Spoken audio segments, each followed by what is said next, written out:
Bonjour et bienvenue dans cette nouvelle séquence dédiée aux stratégies de mobilisation de ressources. Je suis Sylvana Ayonsi, directrice exécutive de l'ONG Agromec Béni, environnementaliste juriste de formation. Quelles sont les stratégies de collecte de fonds? Les stratégies de collecte de fonds sont essentielles pour soutenir un projet, une cause ou une organisation. Pour choisir la bonne approche, il est important de considérez votre public, vos ressources et vos objectifs. Voici quelques stratégies de collecte de fonds courantes. Le financement participatif, encore appelé crowdfunding. Idéal pour des projets avec une histoire forte. Le financement participatif, encore appelé crowdfunding. Idéal pour des projets avec une histoire forte qui peuvent mobiliser une large communauté en ligne. Des plateformes comme Kickstarter ou Ulule sont conçus pour cela.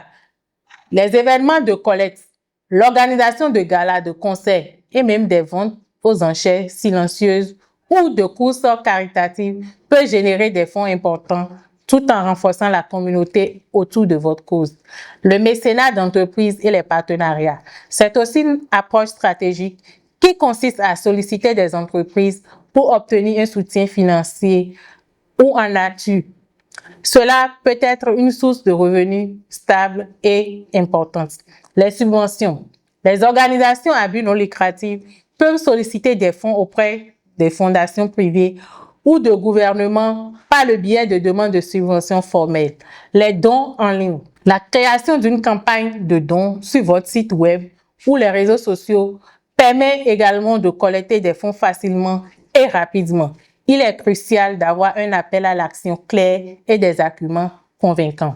Pour cela, la rédaction de propositions de projets et de subventions est importante. Rédiger une proposition de projet, une demande de subvention est un exercice stratégique qui demande clarté et précision. Une bonne proposition doit convaincre le lecteur que votre projet est non seulement pertinent, mais aussi réalisable. Voici la structure de base d'une proposition efficace. Le résumé exécutif, c'est la partie la plus importante. Écrit à la fin, elle doit résumer votre projet, ses objectifs et le financement demandé en une page. Elle doit capter l'attention du lecteur. La présentation du problème. Définissez clairement le problème ou le besoin auquel votre projet répond. Utilisez des données et des statistiques pour démontrer que la question est réelle et importante. Détaillez ce que vous voulez accomplir. Vos objectifs doivent être SMART. Expliquez ensuite comment vous mesurez le succès. La description du projet et des activités. Décrivez les activités spécifiques que vous mènerez, le calendrier et les méthodes que vous voulez utiliser pour atteindre vos objectifs. Votre budget doit être détaillé. Présentez un budget clair et réaliste en justifiant chaque poste de dépense. Le budget doit être en adéquation avec les activités décrites. La gestion des relations avec les donateurs. La gestion des relations avec les donateurs est essentielle pour toute organisation qui dépend du soutien financier. Une stratégie efficace ne se limite pas à l'envoi d'un simple reçu. Elle vise à construire des relations durables basées sur la confiance et l'engagement. Voici quelques stratégies clés. La segmentation de vos donateurs. Segmentez vos donateurs en fonction de leur historique de dons, de leur intérêt ou de leur niveau d'engagement.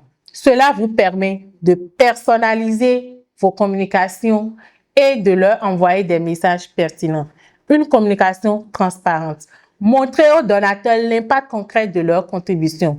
Des rapports d'impact, des histoires réussies et des photos peuvent leur permettre de voir comment leur argent est utilisé et renforcer le sentiment de connexion avec votre cause. La reconnaissance et l'appréciation. Exprimez votre gratitude de manière sincère et personnalisée. Une simple note de remerciement manuscrite, un appel téléphonique ou une mention spéciale peut faire une grande différence. La mise à jour régulière.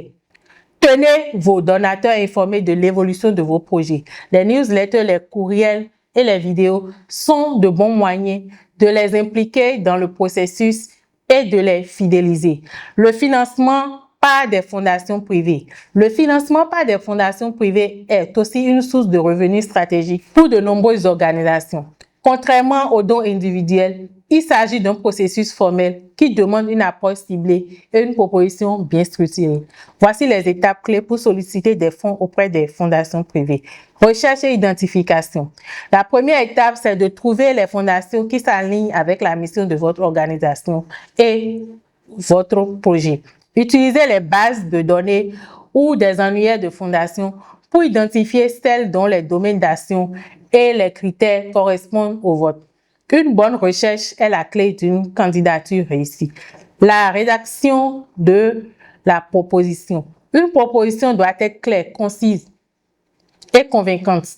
Elle doit comporter les sections suivantes. Un résumé exécutif, une présentation du problème que vous résolvez, les objectifs du projet, la description des activités, un budget bien détaillé, une section sur la pérennité du projet. L'établissement du contact. Suivez attentivement les instructions de la fondation pour soumettre votre demande.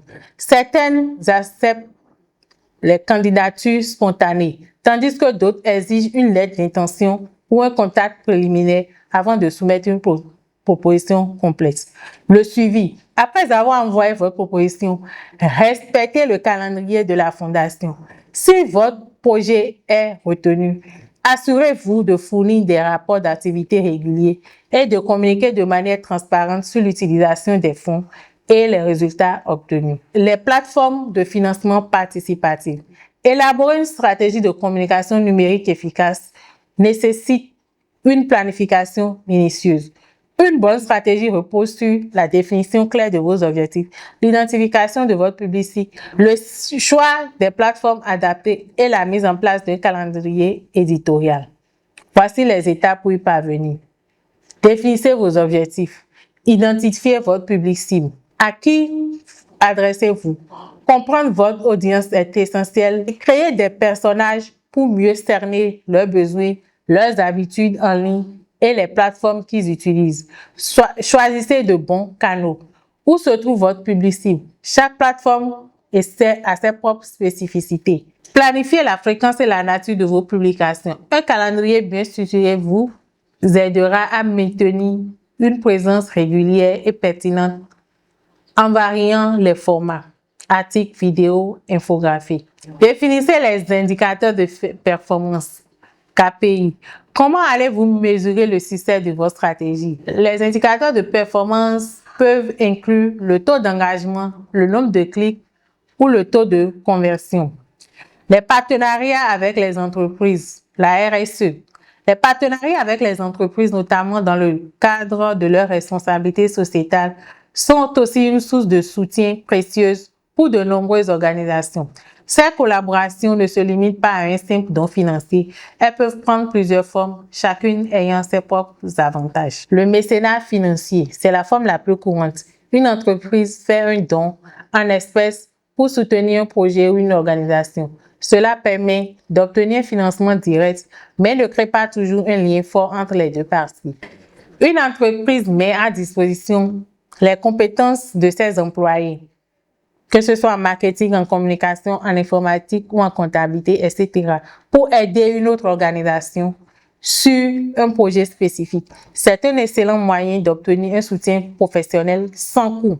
Le partenariat commercial, aussi connu sous le nom de marketing de cause. Ce type de partenariat lie directement les ventes d'une entreprise à un don.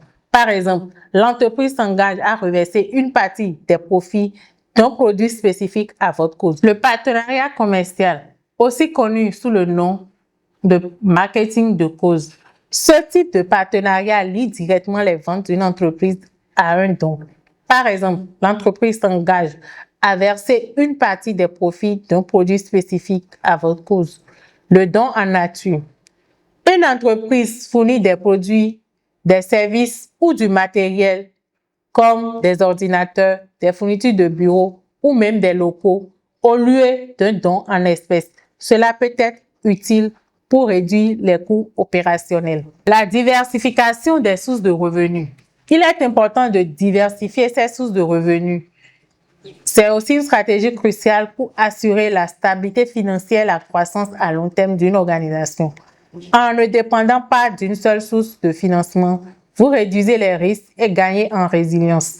Voici quelques stratégies courantes pour diversifier les revenus. Vente de produits ou services.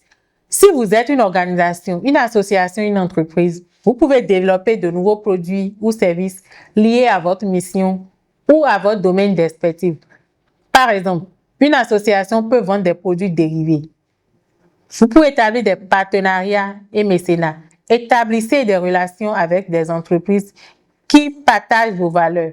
Ces partenariats peuvent prendre la forme de parrainage, de mécénat d'entreprise ou même de partenariats commerciaux où une partie des profits d'un produit est réservée à votre organisation.